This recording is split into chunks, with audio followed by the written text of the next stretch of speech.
Bonjour et bienvenue sur ma chaîne, j'espère que vous allez bien. Aujourd'hui je vous parle de 4 livres et d'une BD. Donc de bonnes lectures dans l'ensemble, d'autres un peu moins, mais on va voir ça ensemble. Tout d'abord je vous parle d'une lecture jeunesse. Il s'agit d'Encre de verre et d'acier de Gwendoline Clark aux éditions Lumen. Alors, comment vous dire que j'ai acheté ce livre juste pour ça au départ? Voilà, je suis totalement fan de cette couverture, elle est magnifique. Elle est vraiment super belle et en fait, à force de travailler, de passer devant au travail en fait, oui parce que du coup, je travaille dans un espace culturel, donc au rayon jeunesse, et ben voilà, j'ai été obligée de craquer. Et du coup, je savais pas vraiment à quoi m'attendre et c'était une très belle lecture. Donc ici on est dans un univers un peu... alors j'ai tout vu sur internet, notamment que c'était de la fantasy, que c'était du fantastique, que c'était beaucoup de choses. Moi je le classerais plus en steampunk. Alors ça se passe fin du 19e siècle, donc dans les années 1880, alors attendez que je retrouve la date, 1891, et on a tout ce côté un petit peu mécanique du style steampunk du 19e siècle qui ressort.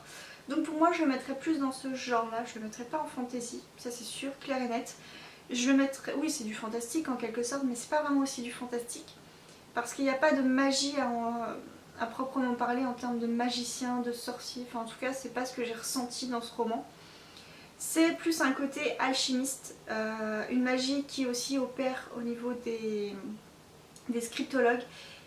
Oui, c'est scriptologue, hein, que je dise pas de bêtises. De scriptologues et des mécaniciens. Donc tout ça pour moi, ça crée un univers un peu plus steampunk plutôt que fantasy. Voilà, c'est mon avis à moi, c'est comme ça que j'ai ressenti ma lecture. Mais en tout cas, ça a été une très très bonne lecture pour moi.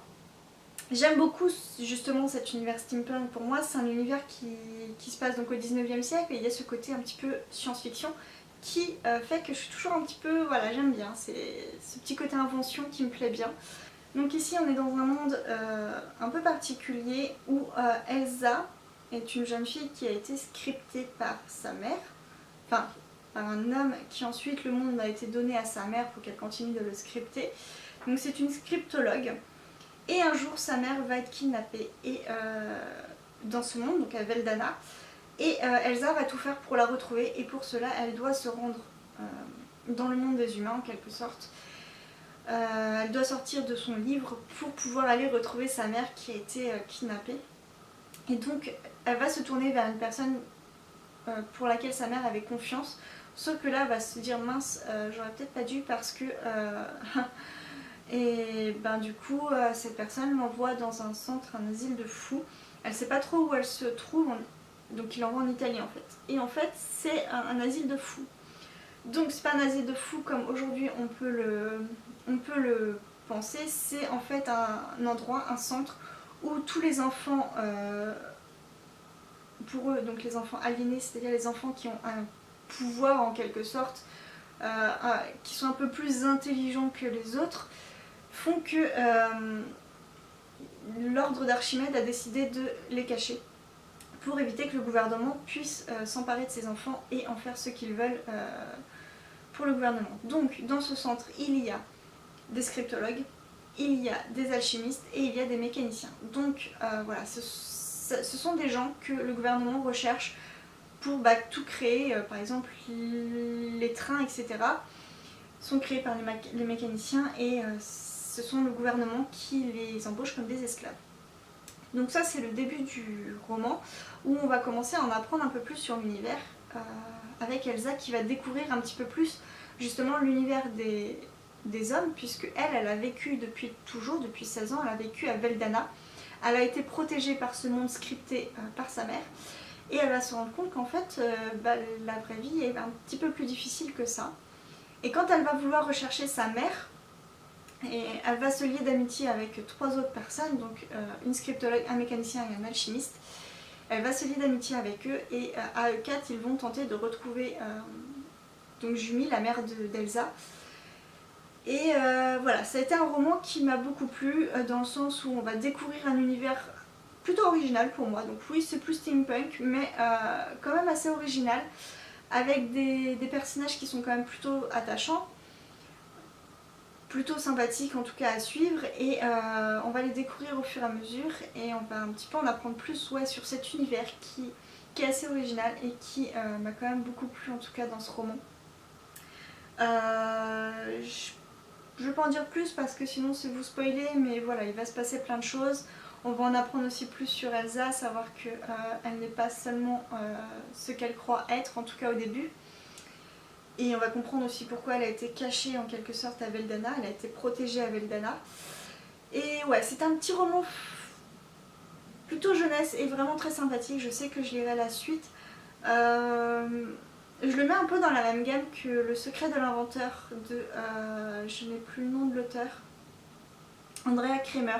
Pour moi, c'est deux romans steampunk qui se mettent justement dans la même catégorie et j'aime bien. Donc voilà, je sais que je lirai la suite et avec plaisir en tout cas. Et juste, encore une fois, voilà, la couverture est magnifique, j'adore. Ensuite, au travail, j'ai récupéré l'épreuve non corrigée de La princesse et l'alchimiste, donc le premier tome, L'antidote, de Hallward Amy aux éditions PKJ.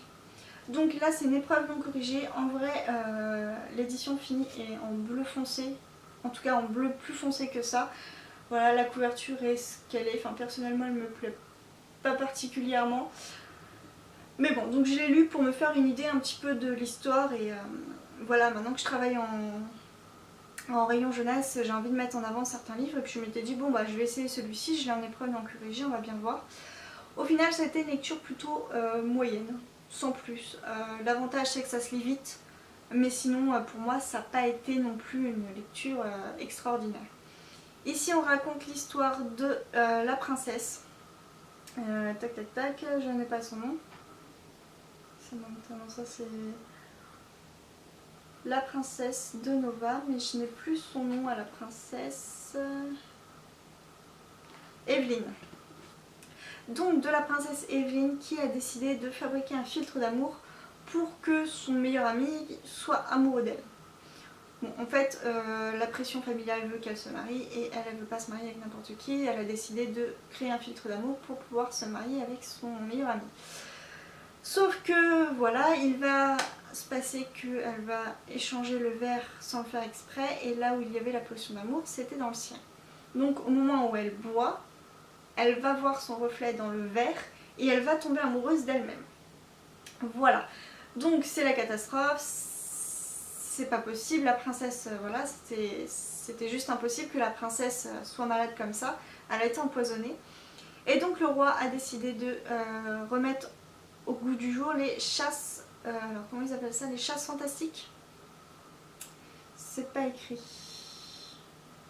Je crois que c'est ça, ça s'appelle comme ça, la chasse fantastique. Et en fait, c'est une espèce de concours un peu télé-réalité dans lequel les jeunes alchimistes, enfin les alchimistes du royaume, doivent trouver l'antidote pour soigner la princesse. Donc on est dans un monde moderne, tout en étant avec la magie, on va dire, plus ancienne. Alors moi au début je pensais que c'était vraiment un roman plus fantasy avec un royaume complètement à part, sauf qu'en fait on va se rendre compte que non, c'est mélangé avec de la modernité. Les gens ont des téléphones portables, il y a des bus, enfin voilà. Donc c'est pas de la fantasy, c'est plus du fantastique. Enfin une histoire qui se déroule dans notre monde avec de la magie. Mais voilà, pour moi la magie n'a pas pris. C'était intéressant de suivre la quête de l'antidote pour la princesse, mais pour moi la magie n'a pas pris et je me suis pas plus attachée que ça au personnage. Vraiment c'est le côté plus recherche des ingrédients de l'antidote qui fait que ça, voilà, que ça, c'est plutôt intéressant. Voilà, le personnage est assez... Enfin, Samantha, qui du coup est le personnage qu'on va suivre dans cette chasse, est plutôt intéressante et très courageuse. Donc du coup oui, j'ai bien aimé ce côté-là. Voilà, elle va chercher à mélanger l'ancienne magie alchimiste avec la nouveauté. Elle va... Voilà, après ça reste un roman jeunesse, donc il y a une histoire d'amour qui se met en place. Pour moi, il m'a manqué beaucoup de choses dans ce roman. C'était juste rapide à lire. C'était une histoire, voilà, sans plus, mais voilà, je l'ai lu, je peux en parler au travail s'il faut. Pour moi, ça n'a pas été la lecture de l'année. Ensuite j'ai lu une autre épreuve non corrigée, c'est Une femme entre nous de Greer Hendricks et Sarah Pekanen aux éditions Sonatine. C'est un livre que j'ai lu juste avant la sortie du livre, je crois. Oui, je l'ai lu juste avant la sortie, puisqu'au moment où je filme cette vidéo, le roman vient de sortir. Donc, un thriller vraiment sympa, pas exceptionnel non plus, mais plutôt sympa. Pareil qu'ici, assez vite, ça va très vite en tout cas. Et j'ai été prise dedans, je me suis prise dans l'histoire. Donc ça raconte l'histoire de Nelly et Vanessa, donc qui sont deux femmes qui sont amoureuses du même homme. Vanessa qui s'est fait larguer par cet homme, qui s'est fait larguer par cet homme pour aller voir une plus jeune, donc Nelly. Donc voilà, le début du roman, c'est ça, c'est l'histoire de Vanessa qui est triste, qui est déprimée, qui avait tout. Voilà, qui avait tout, elle était en haut de l'échelle sociale, qui se retrouve en bas, qui est obligée de travailler aujourd'hui, qui est obligée de travailler dans un magasin de vêtements dans lequel elle était cliente. Donc c'est assez compliqué. Et elle va se retrouver du coup à revoir des anciennes amies qui sont au top. Donc c'est compliqué pour elle. Et on a aussi la vision de Nelly, donc cette jeune femme qui est tombée amoureuse de cet homme.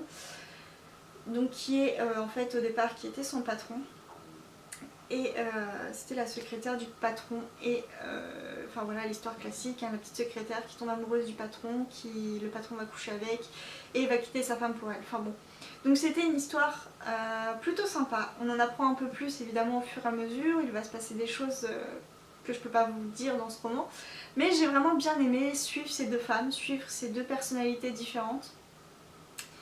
Et encore en découvrir un peu plus derrière. Donc c'est un très bon roman, comme je disais, rien d'exceptionnel, pas de grosses surprises, pas de grosses révélations, mais vraiment sympathique à lire.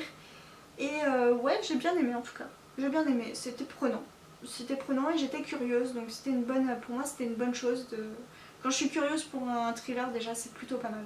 Donc voilà, un thriller sympa que je peux conseiller pour toute personne qui veulent pas un thriller trop glauque, trop sanglant ni quoi que ce soit, qui veulent juste un thriller un peu plus, je dirais psychologique, mais qui est vraiment très sympa. Le dernier roman que je vous présente, au moment où je filme cette vidéo, je l'ai terminé hier, enfin je l'ai lu hier puisque c'est un roman qui est très court. C'est Un vent de cendre de Sandrine Colette aux éditions Le Livre de Poche. Pour moi c'est aussi une première pour cet auteur. J'avais pris ce livre à Saint-Laurent-en-Poche l'année dernière, donc en 2017, et du coup j'avais toujours pas lu. Là une occasion s'est présentée pour un challenge, donc j'en ai profité pour le lire. Il est très court, il s'est lu en quelques heures et ça a été une belle découverte. Je sais déjà que je vais lire d'autres livres de cet auteur parce que pour moi ça a été une très belle découverte. Ici, on va suivre Malo et Camille qui sont frères et sœurs et qui vont faire les vendanges. Donc on va se retrouver sur un roman qui se déroule sur une semaine, donc la semaine des vendanges. Ils vont atterrir dans un domaine viticole un peu bizarre. Quand ils arrivent, ils ne savent pas trop ce qui se passe. Le patron, en tout cas les patrons sont très bizarres, il y a de très mauvaises choses qui se disent sur eux. Donc on va apprendre déjà au tout début que les patrons ont été victimes il y a 10 ans d'un accident dans lequel la femme de l'un d'eux est morte. Et les deux autres, il y en a un qui est du coup devenu fou et qui dans ce domaine vit dans le château mais à l'étage et n'en sort jamais. Et celui qui s'occupe du domaine n'est pas vraiment le patron, c'est Octave. Et Octave est celui qui était aussi dans la voiture et aujourd'hui il est défiguré. Il boite, il a une grande cicatrice et tout ça. Et donc du coup on va suivre Malo et Camille 10 ans après qui débarquent dans ce domaine où il se passe des choses quand même assez étranges par rapport au patron qui se dit des choses assez étranges. Et en même temps Camille est attirée par celui-ci, par Octave. Enfin Octave et Camille sont attirés l'un par l'autre simplement parce que Camille ressemble énormément à Laure, donc la fille qui est morte dans l'accident. Pour eux, Camille est le sosie parfait de Laure, et donc du coup Octave est attiré par elle, mais Andrea, dont c'était la femme, va l'empêcher évidemment d'aller vers elle. Non, tu n'y vas pas, Laure était ma femme. On sent bien qu'il y avait une attirance entre Octave et Laure.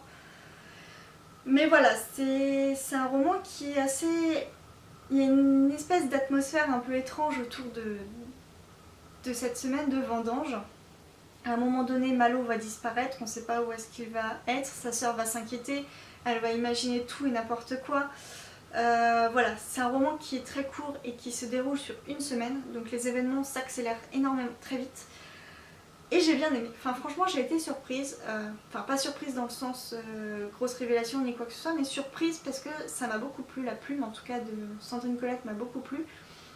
Et j'avais envie de savoir, d'aller un peu plus au fond parce que voilà, on se pose des questions, nous aussi sur Octave et sur Andrea. On veut comprendre pourquoi ils sont devenus soit fous, soit bizarres pour Octave. C'est pas facile certes pour Octave qui est obligé de prendre le domaine entre ses bras et de le gérer comme il peut alors que c'est pas vraiment lui le patron mais il a une espèce de dette envers Andrea. Et voilà, et à la fin évidemment on va apprendre des choses, une espèce de petite révélation. Pour moi il m'a manqué des petites réponses quand même, hein. J'aurais aimé en avoir un petit peu plus. Mais voilà, j'ai été quand même assez surprise de ce type de roman, ça m'a beaucoup plu. J'en lirai d'autres de cet auteur parce que vraiment sympa. C'est un petit thriller comme ça, un petit thriller détente, enfin détente, je m'entends, hein, c'est pas de la détente, mais un petit thriller sans prétention qui m'a beaucoup plu. Et enfin je vais vous parler d'une BD, j'en lis très peu, c'est comme les mangas, j'en ai pas vraiment dans ma, enfin j'en ai pas dans ma pile à lire, quand j'achète une BD je la lis tout de suite. Là, en l'occurrence c'est une BD qui me tentait beaucoup parce qu'elle est magnifique. Et en fait il s'agit de Sorceline, hop. Alors, vous pouvez voir Sorceline de Sylvia Douillet et Paola Antista. Donc le tome 1, un jour je serai fantasticologue, et c'est aux éditions Vent d'Ouest. Je lis donc très peu de BD et plutôt des BD jeunesse en fait parce que j'aime beaucoup les dessins jeunesse et ceux-là sont vraiment magnifiques. Je sais pas si on va vraiment voir correctement mais... Enfin voilà, je trouve les dessins vraiment très beaux. Donc il me semblait un petit peu obligé d'acheter cette BD. C'est un tome 1 donc je lirai la suite. Donc ça raconte l'histoire de... que j'ai non plus son nom non plus. De Sorceline. Donc ça raconte l'histoire de Sorceline qui va faire un stage dans un château fantastique en fait, dans un endroit où elle va apprendre à devenir donc fantasticologue, à soigner les animaux fantastiques. Le monde est rempli d'animaux fantastiques et il y a un endroit pour eux qui leur sert en fait de refuge, on va dire ça comme ça. Et donc Sorceline va aller à ce stage et va se lier d'amitié avec les autres stagiaires et va suivre les événements. Et donc du coup c'est vraiment top, enfin moi j'ai beaucoup aimé parce que déjà les dessins sont très beaux, l'histoire est vraiment très sympa, très touchante. On s'attache à Sorceline et puis à la fin on a envie d'en avoir plus, donc je sais que je lirai le tome 2 avec plaisir. Voilà, j'ai pas grand chose de plus à en dire, c'est une BD comme à chaque fois, tout ce qui est BD, manga, je sais pas quoi en dire, juste que voilà, j'ai bien aimé les dessins, j'ai bien aimé l'histoire, c'était touchant, c'était voilà, une petite BD jeunesse comme j'aime bien. Donc voilà, c'est tout pour ce point lecture, j'espère que ça vous a plu. Si vous avez lu des livres que je vous ai présentés, comme d'habitude, n'hésitez pas à me le dire en commentaire, à me donner votre avis. Et sinon, voilà, moi en tout cas, je vous dis à très bientôt pour une prochaine vidéo. Bye bye!